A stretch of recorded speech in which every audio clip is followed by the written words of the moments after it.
Good afternoon. I'm Pastor Earl Brown of Kingdom Life Fellowship Ministry. I'll be filling in for Apostle Dirk Work tonight as we come together tonight to worship the Lord for His mighty acts, His goodness, His kindness, His tender mercies, and His grace. So we come tonight on this Friday, the 5th of June, to celebrate the name of Jesus. Amen. Right now we're going to open up in a word of prayer, and we're going to turn this over to our praise and worship team as they lead us into worship. But we want to welcome those of you that are here tonight, those of you that are watching by social media. We just welcome you, and we ask that you enjoy this time of fellowship and that you just celebrate with us as we lift up the name of Jesus. Stand to your feet. Let's pray before the Lord. Amen. Father God, in the mighty name of Jesus, we thank you tonight for your grace, your mercy, your goodness. We thank you, Father God, for your tender mercy. We thank you, Father, for all that you're doing in this land. We thank you for what you're doing in our lives. We thank you for your divine protection, your strength, your healing, and your love. We thank you, Father God, for being in control of every situation. And Father God, as we come before you, we just lift up your holy name because you're a wonderful God, you're a gracious God, you're a good God. And Father God, we lift you up because we trust and depend on you. And Father God, in a time like now, you are the only help and hope that we have, Lord God. We can depend on you to lead us and to guide us and to keep us safe, even in dire and difficult times and situations. So Father God, right now in the name of Jesus, we lift you up, we glorify and magnify your name. Because there's no name higher than your name. There's no name greater than your name. But Father God, in your name, we have the victory. In your name, we shall overcome. In your name, Lord God, we shall be victorious. So Father God, we lift up your name today. We ask you bless this time that we come together. Bless this praise and worship, Lord God. Bless this service. Anoint this vessel for as we bring forth your word on tonight. We bind every hindrance, every distraction, everything that may come against this service, that may come against your word. We bind it now. That your word will have free course and your will be accomplished. We give you glory, we give you honor, we give you praise. You are the true and living God. And it's in Jesus' name we pray. Amen and amen. Thank you, Jesus. Hallelujah. Praise the Lord, everybody. Hallelujah. Praise the Lord, everybody. Hallelujah. We're going to give God some praise. Hallelujah. Hallelujah, Jesus. Come on, won't you help me say, Lord, you're mine. Lord, you're mine. Lord, you're mine. Lord, you're mine. Lord, you're mine. Lord, you're mine. Lord, you're mine. Lord, you're mine. Lord, you're mine. Lord, you're mine. Lord, you're mine.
you are.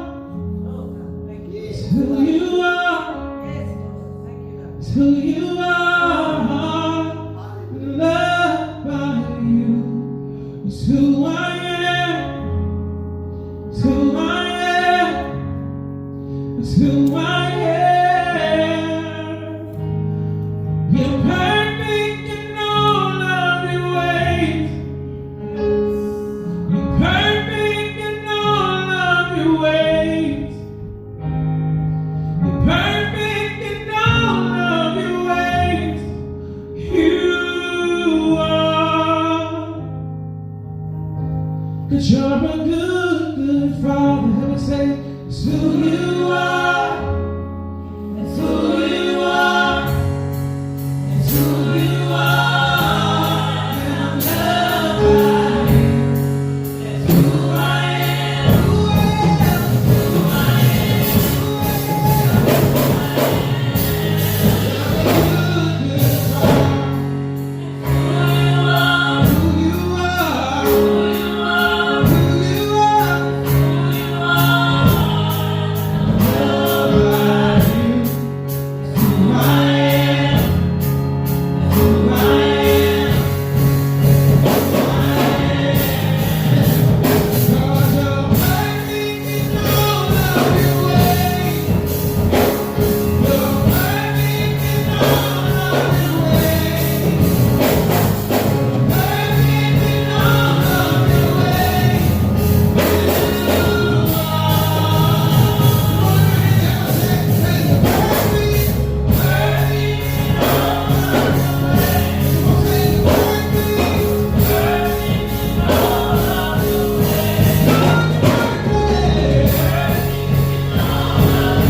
You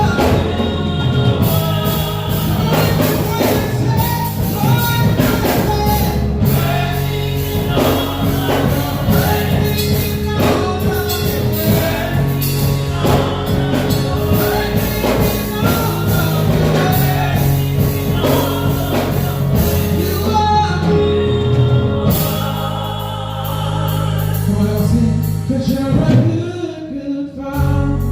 That's who you are. Who you are. Who you are. Who you are. Who you are. And I'm loved by you. Who I am. Who I am. Who I am. Who I am. Who I am. You're a good, good Father. Who you are. Who you are. Who you are.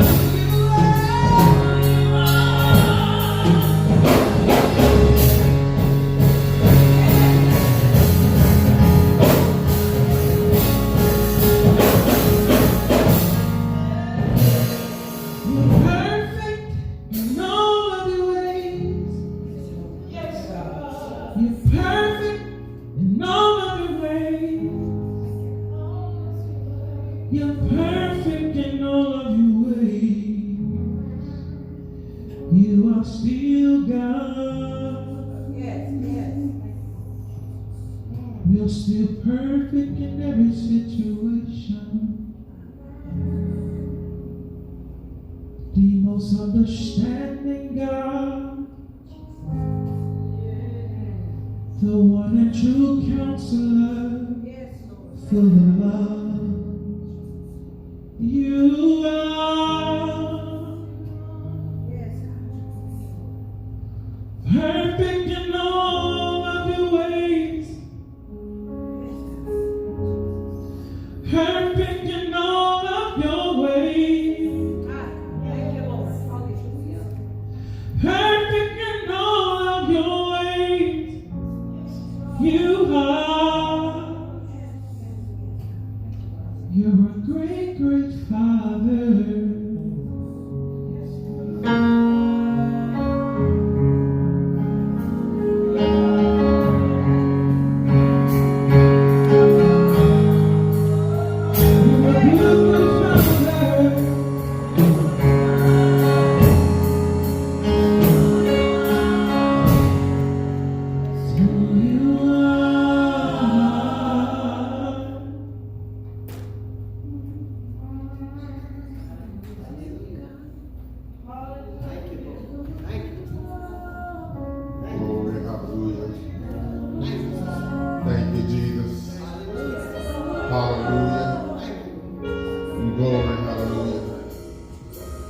perfect, Lord God, in all your ways. Hallelujah. We bless your name. We praise you. You are perfect, Lord God, in all your ways.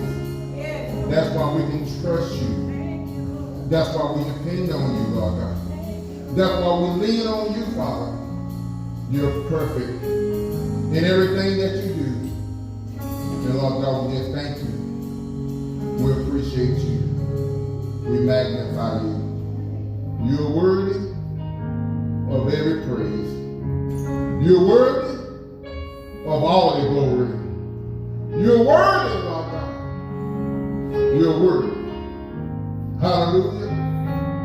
Glory, hallelujah. We bless and magnify your holy name. And we're thankful.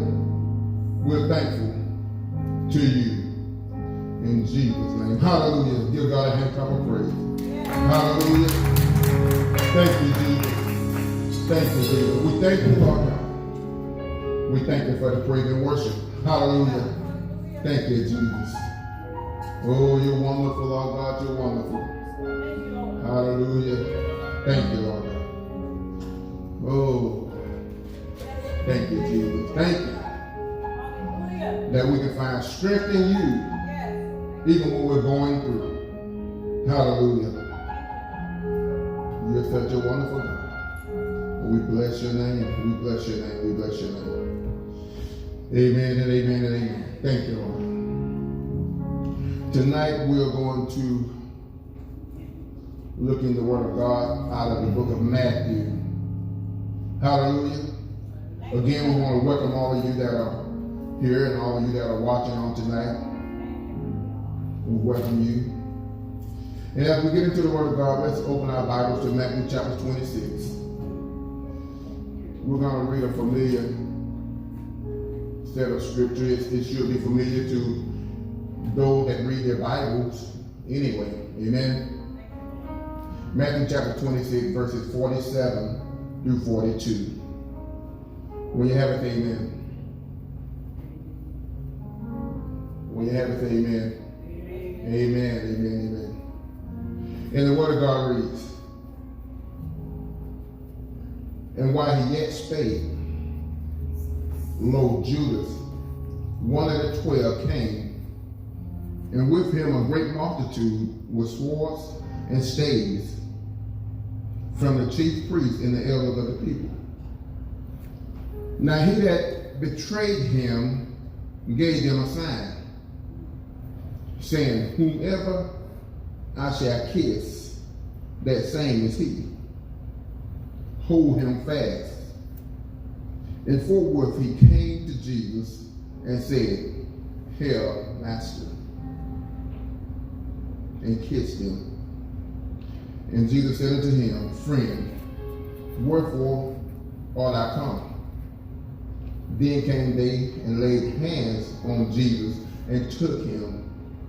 And behold, one of them which were with Jesus stretched out his hand and drew his sword and struck a servant of the high priest and smote off his ear. Then Jesus said unto him, Put up again thy sword into its place, for all they that take the sword shall perish with the sword. And the people of God said, Amen. Father, we thank you for your word tonight. We thank you for our opportunity to share this word. We pray that you give us understanding of your word, that it may go forth with clarity, that it may fall on good soil, that the men and women of God may hear what you're saying to us, even in this hour, how we ought to conduct ourselves according to the Spirit and not according to the flesh. And Father God, we thank you again for this word. Speak to us tonight. And it's in your name we pray. Amen and amen. If I could use for a subject tonight, I would say that love is more powerful than the sword. Love is more powerful than the sword. In our text, we have Jesus, where he had taken 3 of his disciples to the garden to pray. Because his time on this earth was winding down. His hour was approaching that he would be taken and be crucified. But they had went to the Garden of Gethsemane, and Peter and the scripture say the sons of Zebedee, which is James and John, they went up with Jesus, and Jesus wanted them to be watchful with him as they prayed. And he took them to a particular spot. He went a little farther and began to pray that this hour, this cup, pass from him. He wanted to know, Father, if there's any other way for your will to be accomplished, don't let me go the route that I'm going to have to face. So he got up after praying and went back to check on the disciples and found them asleep. He talked to Peter. He asked him, can you not watch? Can you not be watchful with me? And he instructed him to watch and pray. So Jesus went away again and prayed again the same manner that the cup passed. But he realized that this cup could not be pushed off to anyone else. He was the only one that could satisfy this holy and sacred part of being the Redeemer, the Restorer. He was the only one that could accomplish that assignment. And he realized what he said, nevertheless, not my will, but your will be done. So he made up in his mind, this is what I'm going to have to do. I'm going to have to accept this cup. And he went back to the disciples and said, now the hour has come. The hour has come. And I'm about to be betrayed and taken. And the Bible said that while he was yet speaking, here comes Judas, his friend.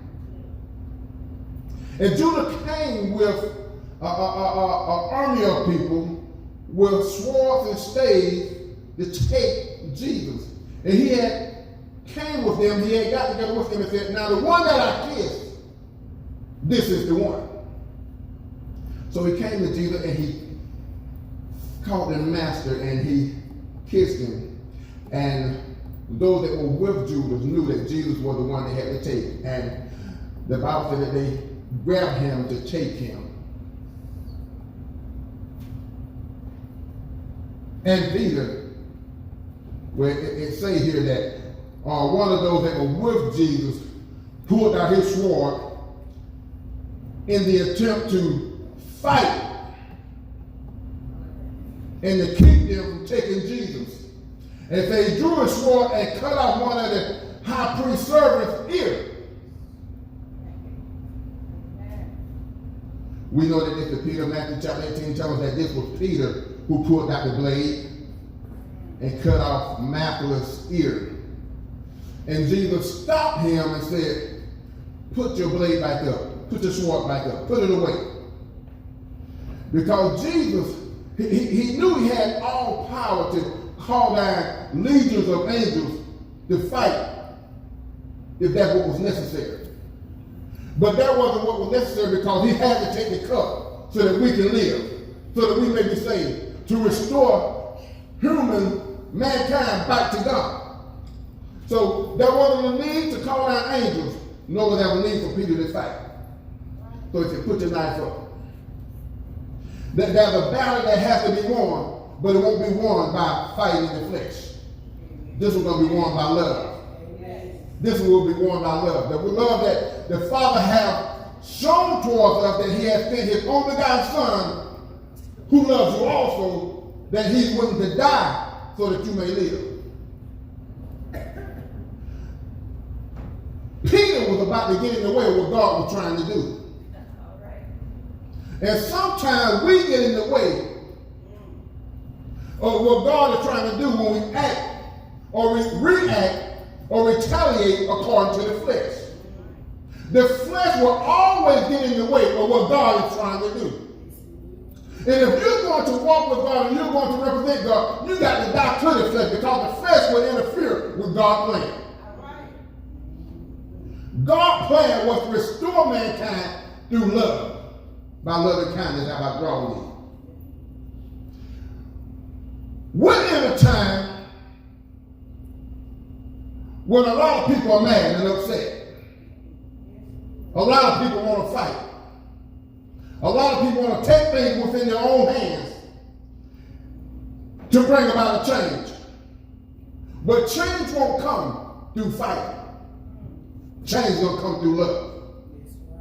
And love is more powerful than any sword, more powerful than any gun, more powerful than any weapon that we may have naturally or corporally according to the flesh. Love is the most powerful tool that we have along with prayer. And love, the Bible says, love covers a multitude of sin. It is sin that has us in the place that we're in now.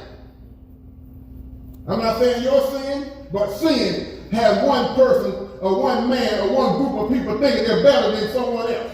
See, that's sin. Because God created all of us as equal. And anytime you think you're superior to someone else, there's something wrong with you. So God said love is more powerful than the sword.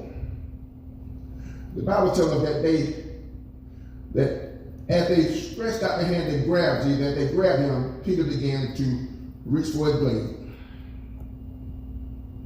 And he was ready to fight for the cause. See, there's always a cause to fight, but we got to learn to fight the right way. Amen. Bloodshed don't win battles. It just causes more harm and more affliction. Love wins battle. And as I look at the news, as I look around the world at the news, I see rioting and all the chaos, but more important, I see love. I'm told of one of the instances where there was a peaceful protest, and there was one wanting to be wild and radical and crazy. He started tearing up stuff. And those that were willing to walk in love and peace, they grabbed him and took him to the police and get him out of here. Because this would not accomplish what God is trying to get us to accomplish.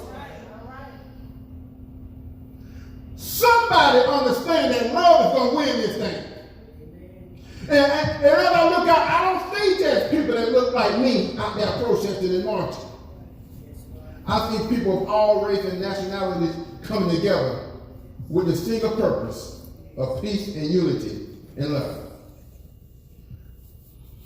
To bring about a change, a long needed change.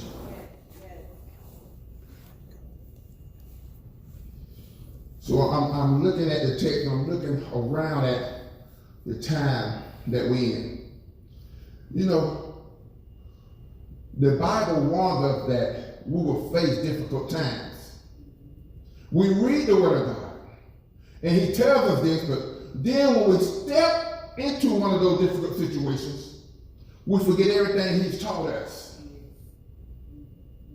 But I'm glad that God has some people that are quick to come back to themselves and realize we got to do this the right way.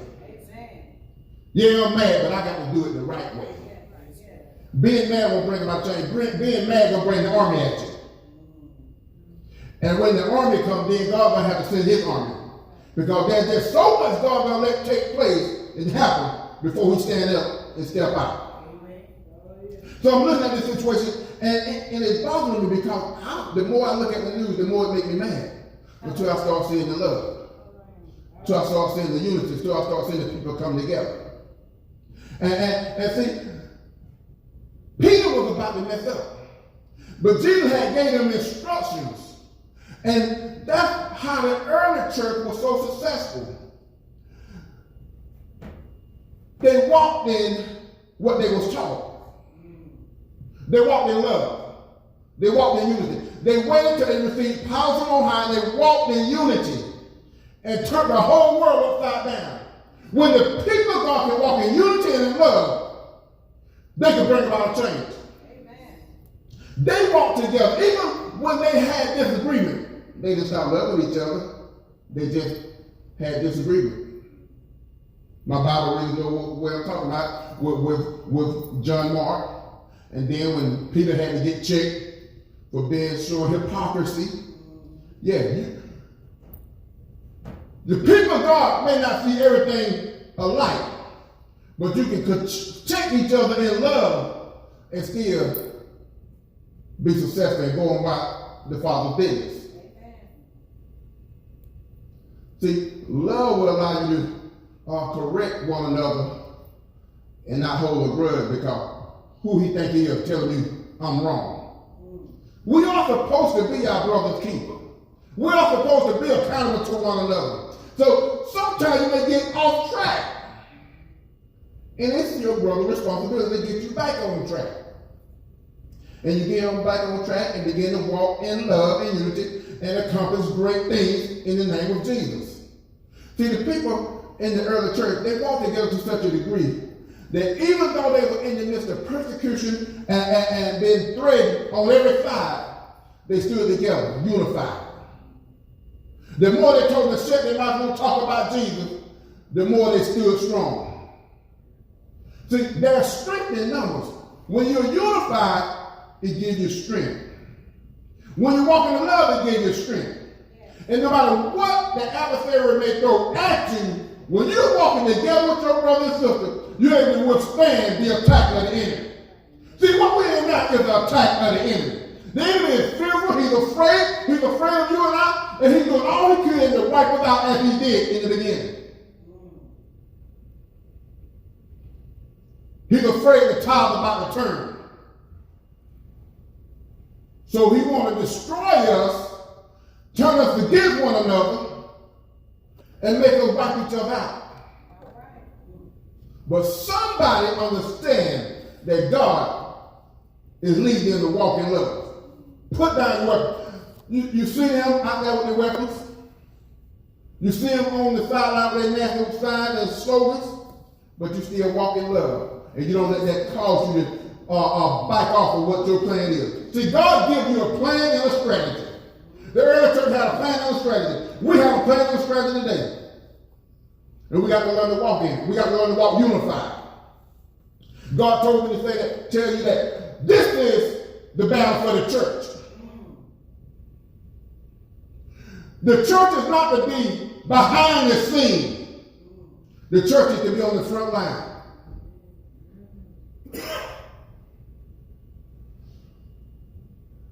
The church is not just to sit back and say, well, we're going to be praying. Yeah, pray, but get on the front lines, what God said.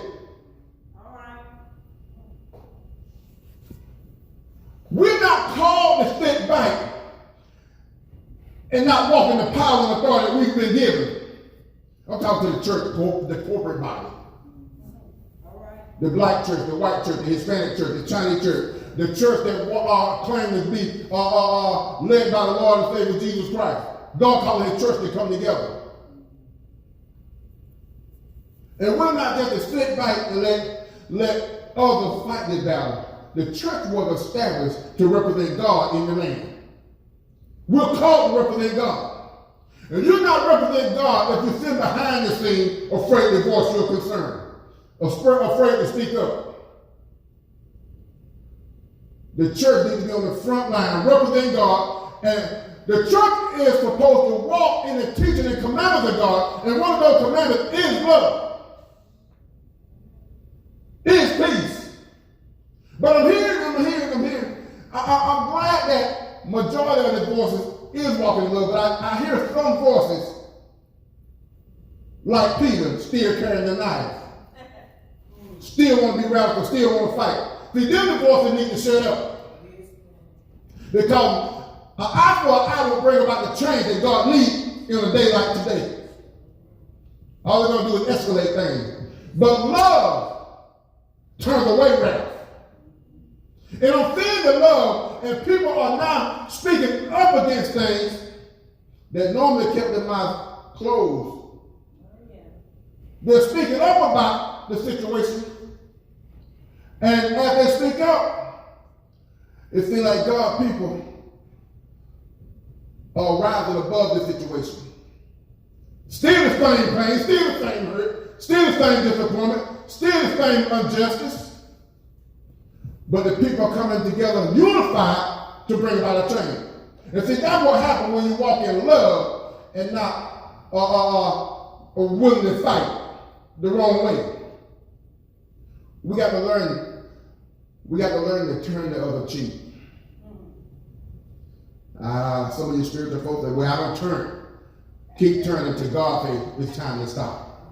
God said the church gonna win this battle. And the church got to be out there praying and on the front line and with the protesters. Not just a few, but the corporate body. We got to come together. We got to rise up to bring about the change that's needed. And this is the finest hour for the church. We receive word throughout the year about what God is going to do in the church.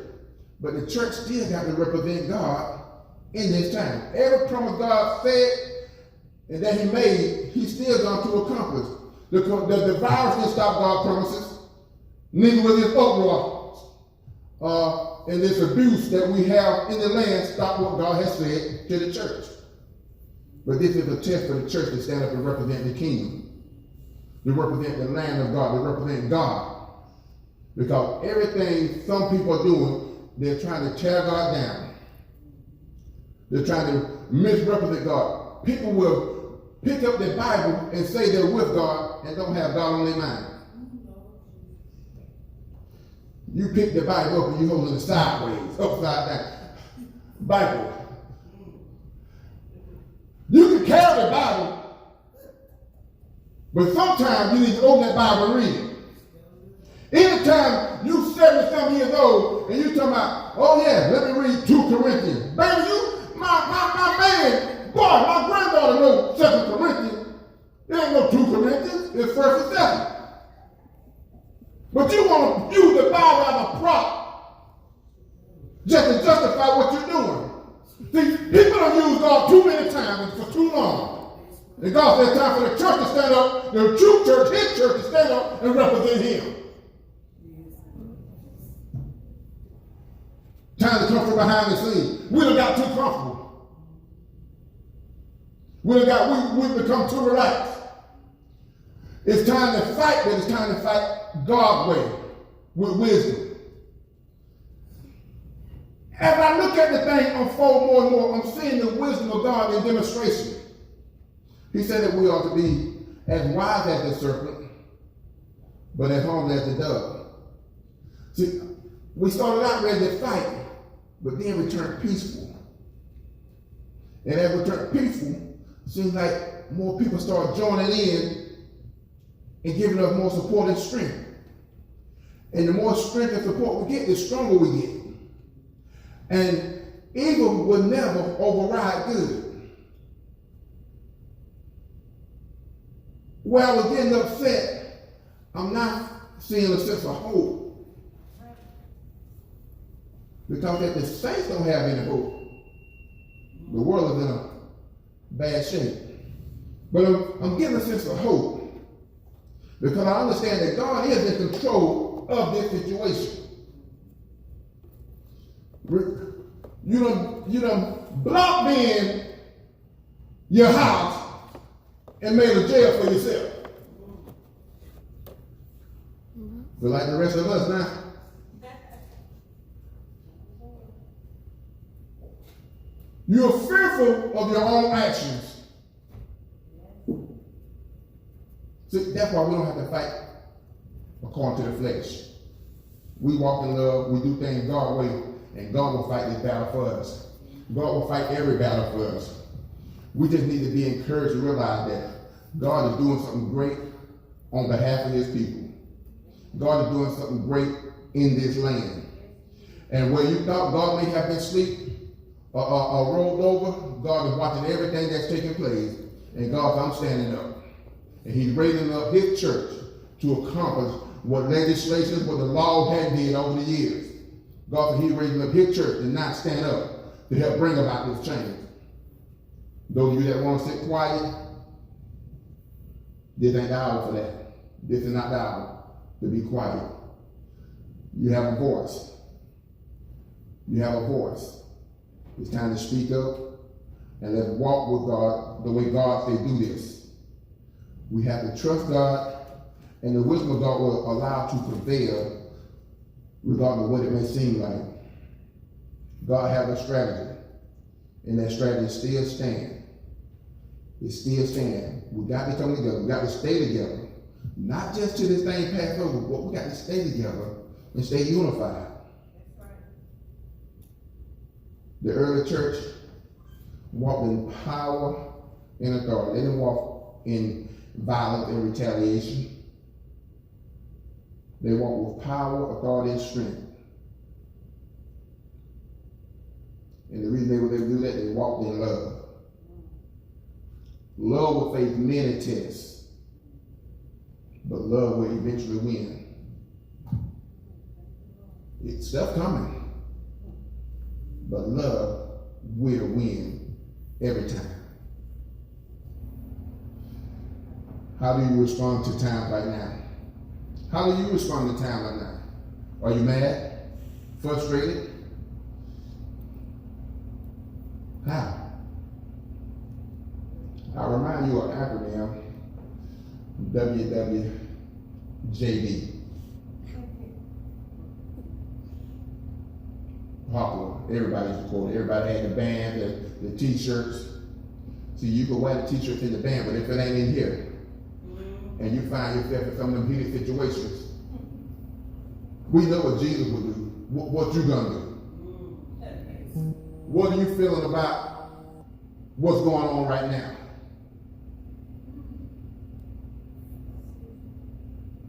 Would Jesus have to tell you right now to put your weapon down?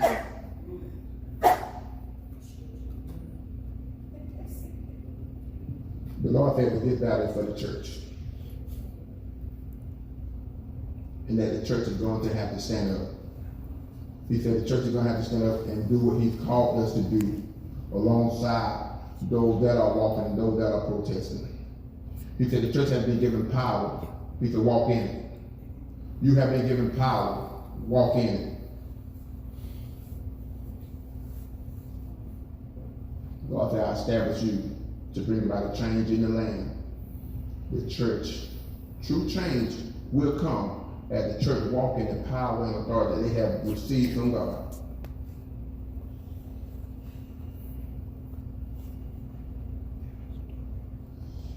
I have to turn the news off from time to time because at certain points, it's just so much I can take.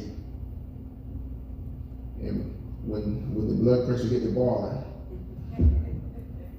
I just turn it all the way down, turn it off, and talk to God and let Him talk to me. I let Him do more of the talking. So if I do all the talking, I say, Lord, now, sooner or later we got to do it this way. But no, God's way is always the right way. We have to learn to trust God. It's not about what it appears. But when you know who you are, and you know the God you serve, you can be peaceful even when you're the one wrong. You can walk in kindness even when you know they're taking your kindness for granted. God, this is your hour, church. Unify, come together, and walk in the power that I've given you. If the 1 or 2 voices will not accomplish this assignment or this task that we have in front of us. God said, I need my corporate body, my church to come forth and walk in what I've given them. This is their hour. And he said, those that refuse or deny Him, He's going to deny you. You deny God when you don't walk in what He called you to do. You deny God when He tell you what's right and you say that ain't it. You deny God even when you say you're part of the church body and you still don't like people that look like me.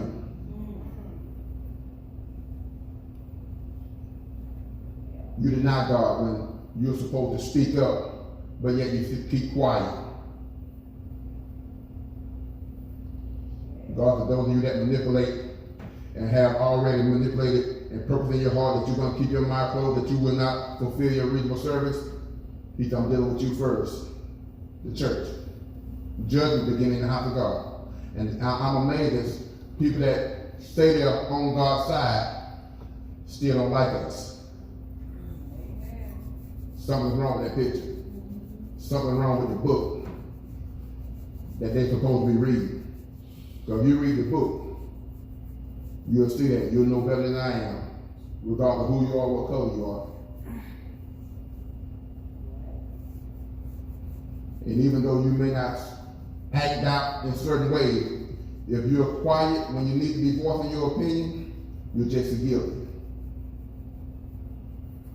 So God said, I'm calling the church and saying, this is the hour for the church. And the church is to come forth. And those that want to hide behind their inner prejudice, God's dealing with you. Quick and soon. But God, it's time for the church to come forth. And it's by the church unifying and coming together, change will come. Change is coming. Change is on the way. I see God doing great things, even in the rest of this year. I don't care how many weapons form, God said it wouldn't prosper. You can break every law you want, but God still said it won't prosper. I choose to trust God. How about you? Amen. Yes. It's easy to trust God when everything is going good. But when we're facing the uproar and the disturbance that we have in the land today, do you still trust Him? Love is the way. Love is the way. Even the one that hates you the most, God loves them. He's not a respecter of person.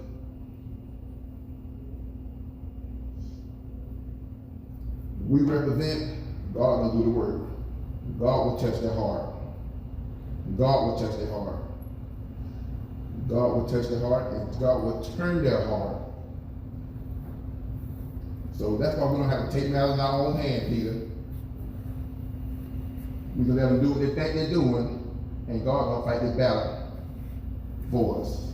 All we need the church to do is stand up, represent, and pray concerning the things in this land. That's power in prayer. That's power in love. Amen? Amen. I want to thank you all for tuning in tonight and being with us tonight. And I want all of you to examine yourself, search yourself. You know where you're at with this situation.